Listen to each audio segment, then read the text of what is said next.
The Lesson, A Fable for Our Times, by Lynn Pearson, illustrated by Kathleen Peterson.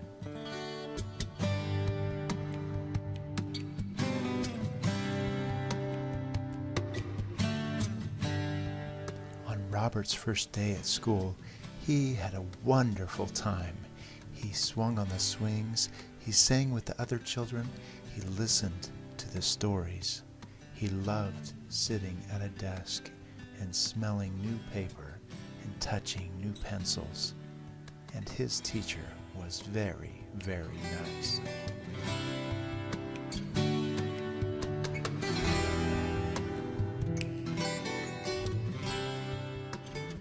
One day, Robert's teacher said, "Children, it's time for our lesson.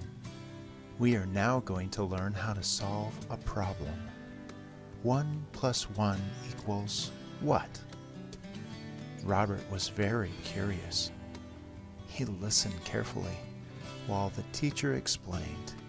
Then he raised his hand and said, "The answer is 2. "Right," said the teacher. And Robert was very happy because he had solved the problem. The next day, when the teacher started talking about solving a problem, Robert just stared out the window at a bird that was hopping on a nearby branch because he already knew how to solve a problem. But when his eyes went to the blackboard after the bird flew away, he saw written there, 2 + 2. What? Robert looked at his teacher in surprise. Another problem? "Oh, Robert," the teacher said, twinkling as if she knew some marvelous secret, "this is just the beginning. There are lots and lots of problems." Robert sighed. Then he listened as the teacher explained, and he raised his hand and said, 4. "Right," said the teacher, and Robert smiled because he had solved 2 problems.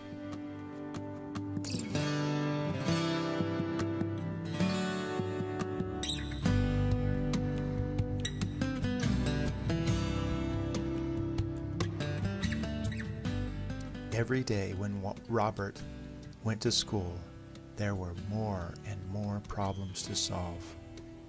And sometimes Robert said to himself, "This is not fun."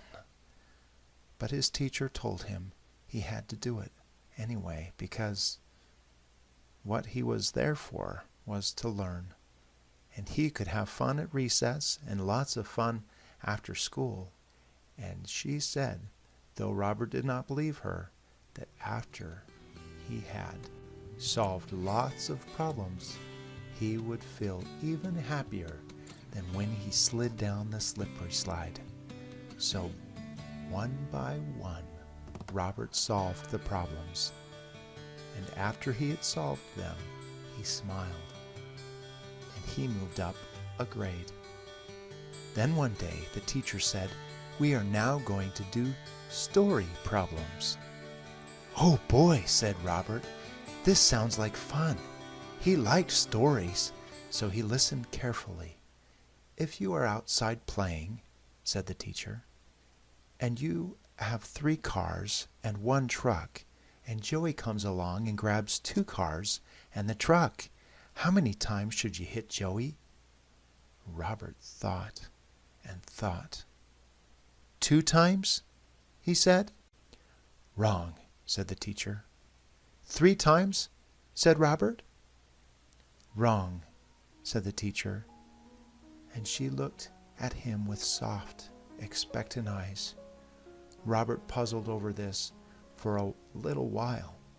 Then his hand shot up, and he said brightly, "I know! No times!" "Right," said the teacher, and Robert smiled because he had solved another problem.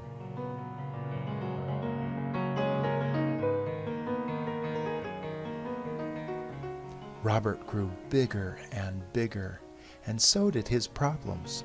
Oh, he loved recess, and he loved ball, and roller skated with friends after school and had the best time.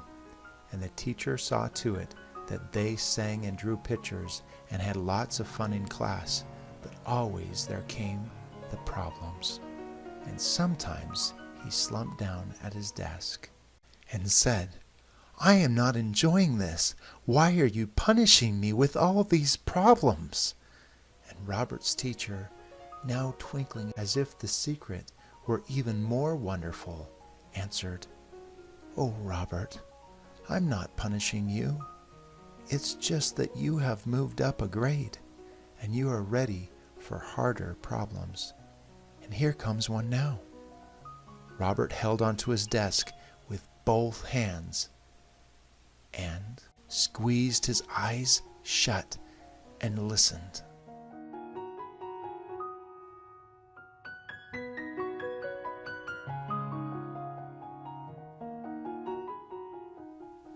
"Robert, if you ride your bicycle 2 blocks east and 3 blocks north, and you fall off and break one leg, is it your fault or the bicycle's fault, or the sidewalk's fault, or your parents' fault because they gave you the bicycle for your birthday last August? And do you ever ride a bicycle again? And what do you do while you're lying in bed and can't go out to play?" Robert worked on that one for a long time. It was not fun at all, but finally he got it right, and his teacher smiled. Robert was proud of himself, and he smiled too, and the teacher moved him up another grade.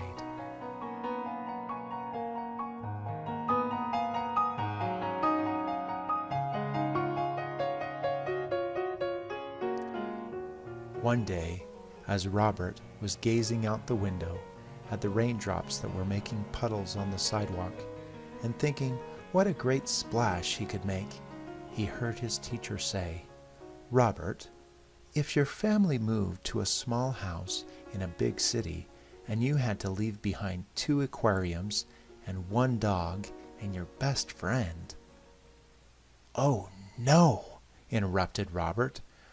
"I don't want that problem. Give me a different problem." "But I can't," said the teacher. "This is your problem, and you must solve it." So Robert worked on it and cried a little, and finally, after some time had passed, he found that he had solved the problem, and he smiled, and it felt good, and the teacher moved him up another grade. Robert had a long summer vacation and played and played and played. And when it was time to go back to school, he was ready. For a while, Robert was given some very simple problems, like, "Robert, if you take 5 minutes longer in the shower and 4 minutes longer on breakfast, how long will it take you to walk to school because the bus already left?"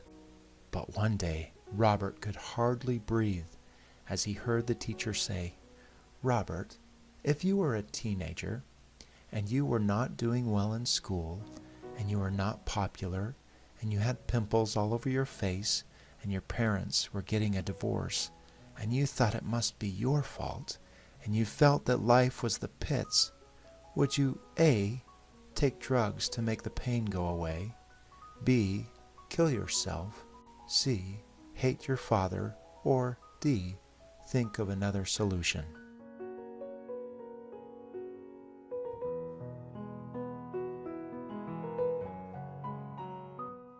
"Oh, no," said Robert, hiding under his desk.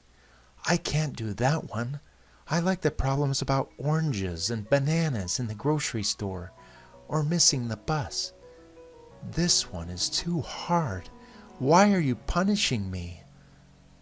"I'm sorry, Robert," said the teacher kindly. "You're a big boy now, and you have big boy problems. Now come out from under that desk and solve it. You are here to learn." So Robert slowly came out and studied the problem and frowned and even dropped a few tears into his wooden desk. He didn't get it right the first time, but the teacher was patient, and saw to it that Robert had some extra loving attention. And at last, Robert leaned back and said, "Phew, that was a tough one." "It was indeed, Robert," said the teacher.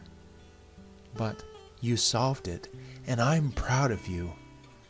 Robert had thought he might never smile again, but finally he did smile. And on the way home from school, he noticed that the sky was bluer than he ever remembered seeing it, and he moved up to the next grade. Robert's teacher gave him all kinds of problems, and he eventually learned it was no use hiding under his desk, or to tell her no, or to yell. They were his problems, and he would have to solve them. And sometimes a new one came before the last one was finished. There was recess, and there were weekends, and there were long holidays, but always the bell would ring, and there was his teacher with a new problem. And as soon as he got it solved, you guessed it, he moved up to the next grade, and it felt good.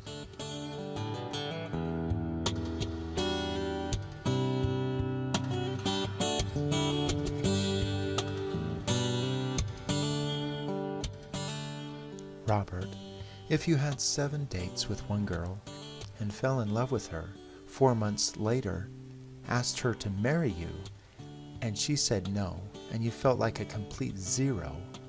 Robert, if you really wanted to go to college and it cost $5,000 and you only had $2,000.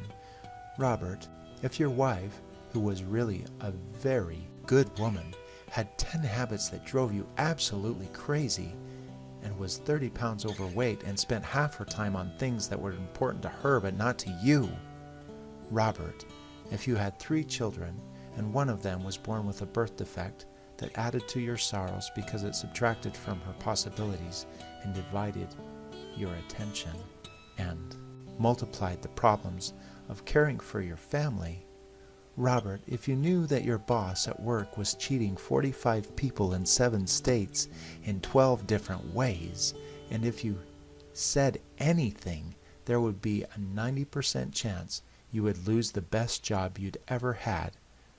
Robert, if you woke up 14 mornings in a row wondering if it were worth it to get out of bed because you felt like you'd been giving 100% to 2 dozen people and getting only 30% in return, and you felt yourself going down and down and down, and your brother's house went up in flames, and your wife's mother was in a terrible accident, and your daughter wanted to marry a jerk, and the pollution thickened and the ozone thinned.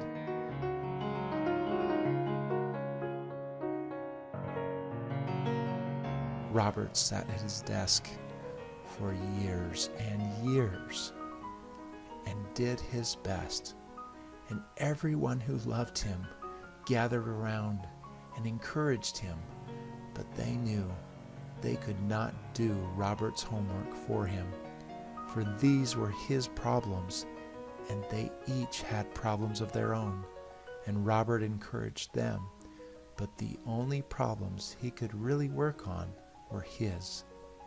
And when he couldn't solve a problem, no matter how he tried, the teacher was very patient and listened and said, "That's all right, Robert. We'll come back to that one some other time." Gradually, Robert stopped saying, "Oh, why are you punishing me with all these problems?" For he knew he was there to learn, and he learned that learning made him happy, and he found that he smiled a lot, and he moved up from one grade to the next.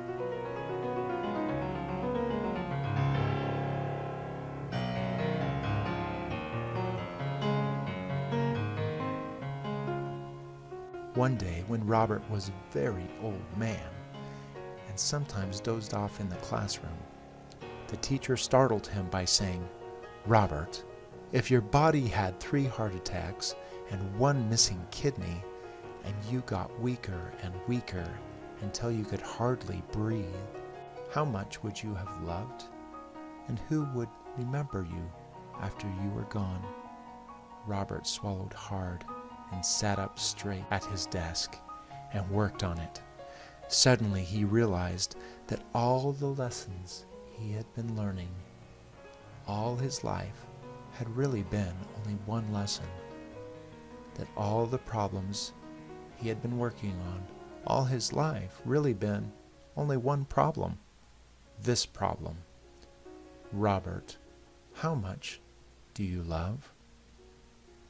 Finally, he leaned back and sighed and smiled. And the teacher smiled, and Robert moved up to the next grade.